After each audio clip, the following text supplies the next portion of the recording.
Bonjour à tous, j'espère vraiment que vous allez bien, je suis super contente de vous retrouver pour la vidéo du nail art en commun avec la team nail art du mois de février. Et ce mois-ci le thème était nourriture, j'ai donc réalisé des petites pizzas qui ressemblent aussi à des flancs. En tout cas vous aurez besoin d'une base, d'un vernis blanc de peinture beige, jaune, rouge, marron, blanche, d'un pinceau fin, d'un pinceau liner, d'un dotting tool et d'un top coat. Et c'est un nail art 3 étoiles. Tout d'abord j'applique ma base pour bien protéger mes ongles, je le répète tout le temps, je l'applique toujours avant chaque nail art, je le montre dans toutes mes vidéos car c'est très important. Ensuite j'applique 2 couches de mon vernis blanc, donc n'importe quelle couleur qui aille bien avec les motifs qu'on va faire par la suite. J'applique la première couche, je laisse sécher, j'applique la deuxième. On n'oublie pas la tranche de long pour prolonger la tenue du vernis. Et si on déborde sur les côtés, on n'hésite pas à nettoyer tout ça avec un pic comme je vous ai montré dans mon dernier nail art ou avec un pinceau fin et du dissolvant. Une fois que c'est sec, on va prendre un pinceau fin ainsi que de la peinture acrylique. Vous pouvez très bien prendre du vernis mais ce sera un petit peu plus compliqué. Et je viens mélanger de la peinture jaune, beige et blanche pour faire mon mélange de fromage. Si vous avez directement cette couleur de vernis, et bien tant mieux, vous pouvez l'utiliser comme ça. Et je vais commencer par faire des triangles sur tous mes ongles avec la partie la plus large, arrondie pour former les parts de pizza. Si vous avez les ongles courts, il faudra faire des parts un petit peu plus petites ou en faire moins. Vous n'êtes pas obligé d'en faire autant que moi, vous pouvez en faire plus, en faire moins. Vous pouvez d'ailleurs en faire qu'une seule sur un ongle si vous voulez. Je repasse plusieurs couches si nécessaire puisque parfois la peinture n'est pas très opaque.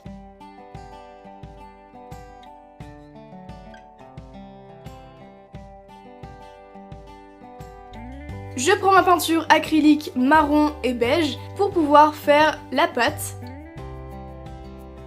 J'ai décidé de rajouter un petit peu de jaune pour avoir une couleur assez ocre. Et je vais faire les trottoirs, la croûte en fait qu'il y a sur la pizza en faisant un arc de cercle au niveau de la partie la plus large de la pizza. Je travaille bien avec la pointe du pinceau et j'essaye de faire un trait assez fin, mais si c'est un petit peu tordu c'est pas grave, de toute façon c'est une pizza. Pour mieux travailler la peinture, je vous conseille vivement de bien diluer avec de l'eau, c'est beaucoup plus simple et on peut faire des traits beaucoup plus fins. Pour faire comme si on voyait la part de côté, j'ai rajouté la tranche de la part en faisant une ligne seulement sur un des côtés, pas sur les deux. Cette étape est totalement optionnelle, si vous ne voulez pas la faire, vous n'êtes pas du tout obligé. Et j'essaye de faire en sorte que mon trait soit beaucoup plus fin au niveau de la pointe, mais j'ai fait plusieurs retouches par la suite hors caméra avec de la peinture acrylique blanche, puisque c'est la même couleur que j'ai utilisée en guise de vernis de base.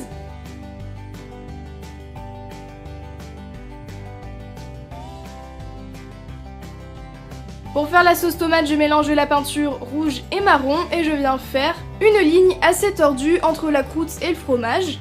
Puisque normalement la sauce tomate est en dessous du fromage, mais comme on a commencé par le fromage puisqu'il recouvre la pizza, on n'oublie pas cette étape. Après vous pouvez faire la composition que vous voulez, c'est votre pizza, à vous vraiment de vous lâcher, vous pouvez mettre ce que vous voulez dedans.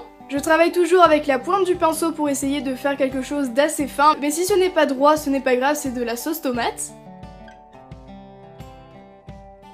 Je prends un dotting tool et toujours avec le même mélange de couleurs, je viens faire des petits points sur mon fromage pour faire des tranches de chorizo. Vous pouvez mettre des cornichons, faire des tomates avec un rouge un petit peu plus vif. J'ai essayé de simplifier un maximum la pizza pour que vous puissiez plus vous en inspirer et la réaliser beaucoup plus facilement. C'est un petit peu long si vous faites autant de pizza, autant de parts que moi, mais je vous assure le résultat est vraiment sympa. Et je termine comme d'habitude par appliquer mon top coat pour bien faire tenir le nail art. On n'oublie pas la tranche de l'ongle, on borde bien les bords des ongles et surtout comme on a utilisé de la peinture acrylique qui part sous l'eau, c'est vraiment important de faire cette étape. Et voilà, j'espère vraiment que ce nail art vous a plu, si c'est le cas comme d'habitude n'hésitez pas à liker la vidéo, à la partager et à vous abonner à ma chaîne, ça me fera super plaisir. Restez bien jusqu'à la fin pour voir les nail art défiler, quant à moi je vous retrouve très bientôt dans une nouvelle vidéo et je vous fais plein de bisous.